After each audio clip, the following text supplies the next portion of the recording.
Okay, so now we are going to talk about that how the galvanometer can be act as an ammeter or voltmeter.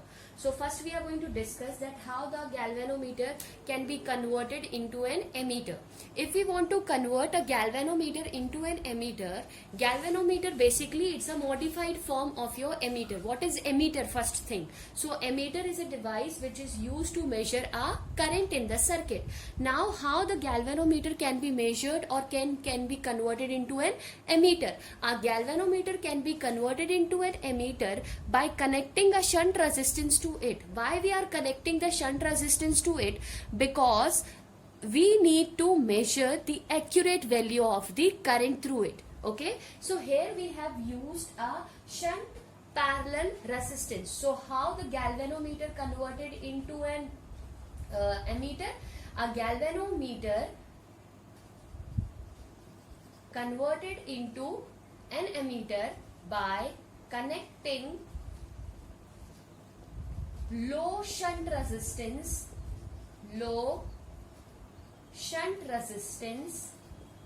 So what is the meaning of this shunt? You already know in the parallel. So here if you will see, we have imagined that the current I flows through the circuit. So how the galvanometer converted into an ammeter? By connecting a low or a shunt resistance to the circuit. When the current I flows through this circuit, when the current reaches to this point, we already see when they are connected in parallel, so obviously the current get divides. So one current is flows in the circuit, that current be Ig. As I current is coming, so here the remaining current will be I minus Ig. So as they both are as Rg and Rs is the resistance of galvanometer and shunt resistance, right? Shunt resistance. So the potential, as they are connected in parallel, so the potential drop will be same.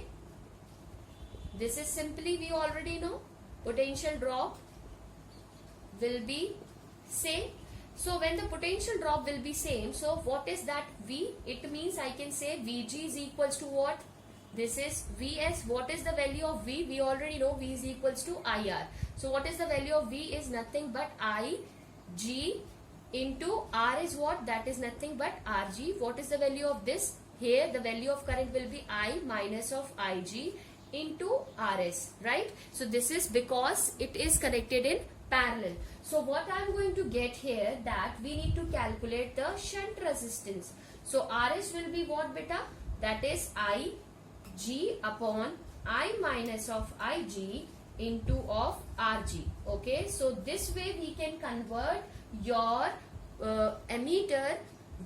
your galvanometer into an ammeter. So what is this value of Rs? This is the required value or required value of the shunt resistance which is used to convert the galvanometer into an ammeter. Okay, so what is the effective resistance of the ammeter? If I am going to calculate the effective resistance of the ammeter, how I am going to calculate it? See to it fast. Okay, so for calculating the effective resistance, how I can calculate the effective resistance of the ammeter?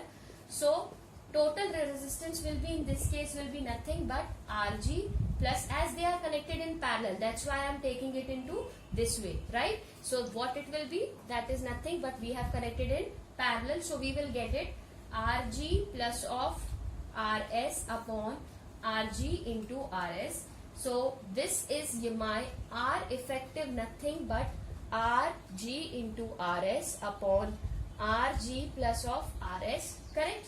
Now imagine if we have considered that your galvanometer resistance is very large than your shunt resistance. So in this case this will be neglected. So our effective resistance will be nothing but it will be Rg from this equation upon Rs upon Rg, right? So Rg se Rg get cancelled, so we will get Rs.